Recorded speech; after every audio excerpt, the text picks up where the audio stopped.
one another dialogue of something I was listening, and I titled it "Now and Then." I have tried to imagine what would be the metaphors, the images that people in the future would be interested in, rather than repeating things. And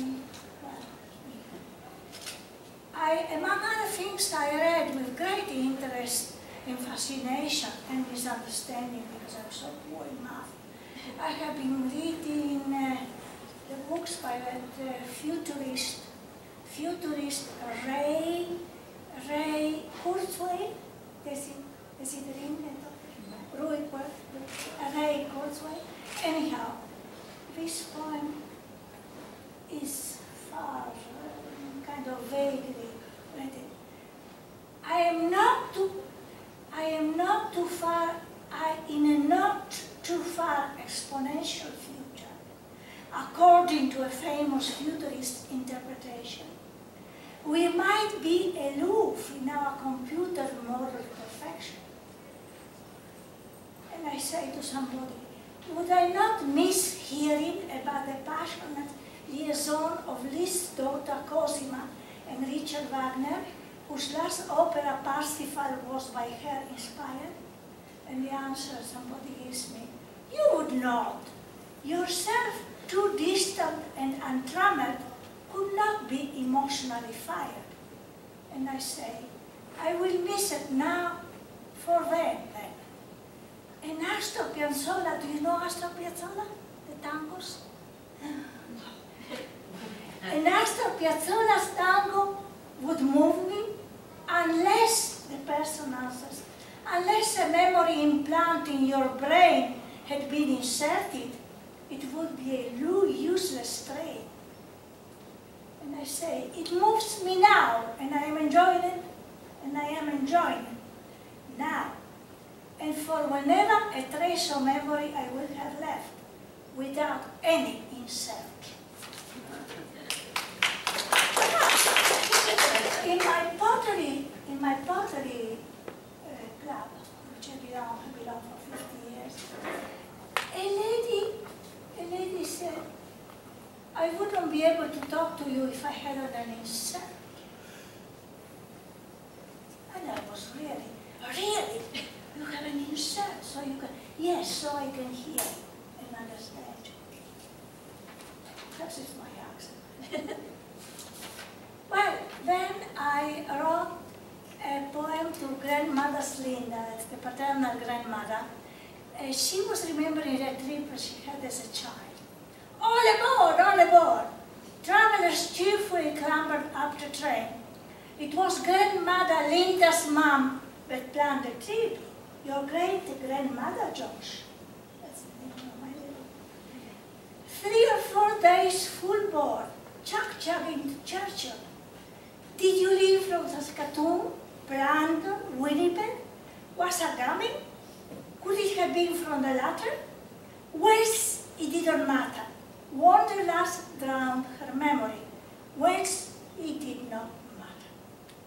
They were leading to Fort Prince of Wales, far in the Hudson Bay, up in the fort, across the Churchill River. They would spot the roaming polar bears. Are they still roaming there? We would spot the roaming polar bears around the fort of the tundra like tumbleweeds. The husky huddled to keep each other company in the warmth of summer on the cool country. An aboriginal rode along the shore. Your granny saw beluga whale, she's sure. From the ancient bedrock point of view, if had life, but it is had life. Not rather new, he or she was facing Earth's first stones at the pronunciation. Nouveau Jituch. I don't know, this is pronouncing Mandarin. And then we this is one of the last poems. The poems which inspire, and I have to continue still. I haven't finished this. And this is to Mount Ziza. So I'm saying, to Mount Ziza you have been in that harsh, stinking country? I can obsessively imagine the strata of dormant volcano erupted just 4 million years. An eternity. Lava layers, basalt plateaus, cinder fields, and cones, yes. Grandiose volcanic elements, grandiose even in its fragmentary remains. Mixture of rapid lava flows and fire, ice and fire.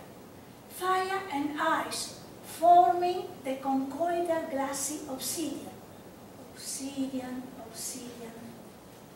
Sandy to arrow points, knives, all functional and trade objects. Fragments, essential resources of gradual migration. Testimony of million settlements along two main routes of prehistoric British Columbia by obsidian sign. Human movements along the coastal route, parallel to unglaciated Beringia, the other route. At the obsidian pendant I made, a few fragments found in those prehistoric elements. Have they been handled by prehistoric hands? I know. Wasn't that yesterday?